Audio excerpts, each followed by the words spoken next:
It's not so much a story. It's just so I grew up. My dad was in the military, and we traveled around all over the world because every year I would expect to move, and it got to the point where I didn't really. I would get to a new school, and I wouldn't even try to be friends with anyone because I knew that I was going to move. And I used to think that was really shitty, and I was like, oh, this is going to suck. Like, I'm not going to have any friends. And then it's kind of spilled over into my life. Unfortunately, I'm a professional skateboarder, so I get to travel a lot. But it makes me understand like traveling is really important. And when I was really young, I was really nearsighted and didn't really think of the whole picture of it. And I remember I lived in Alabama, in a little town outside of Montgomery. Montgomery's one of the bigger cities in Alabama. But so I went to school and I was talking to one of my classmates, and she was like, "Yeah, I've never been to the beach." And I was 11 or 12 at that time. And in hindsight, I feel really bad because I just laughed at her. I was like, "You've never seen the beach? Like, who hasn't seen the beach? Like, that's ridiculous." I'm like, she would have seen the Gulf of Mexico. It wouldn't have been a proper ocean, but it still would have been a beach. And I just thought it was surreal to never ever have seen the beach, and you're 12 years old. And then I moved to Egypt.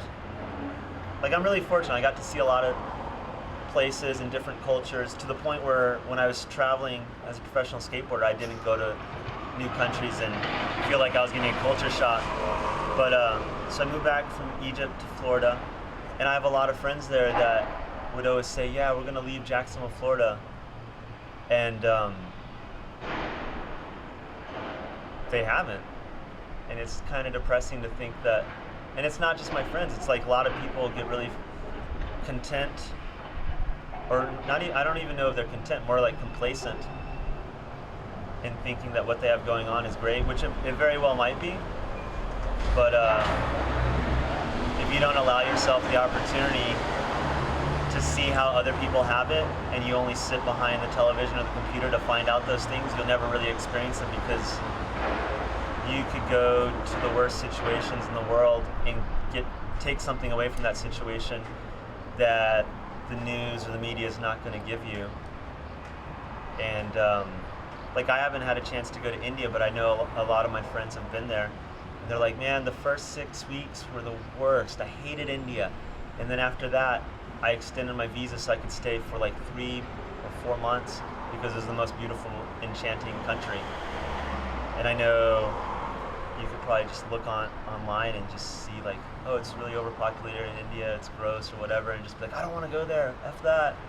And same with, like, I was really fortunate to go to Afghanistan last year, and I remember friends were like, "You're going to Afghanistan? You can get blown up." And I'm like, well, if I do, hopefully they kill me. I don't want to be like maimed, but I was just like, it's a great opportunity.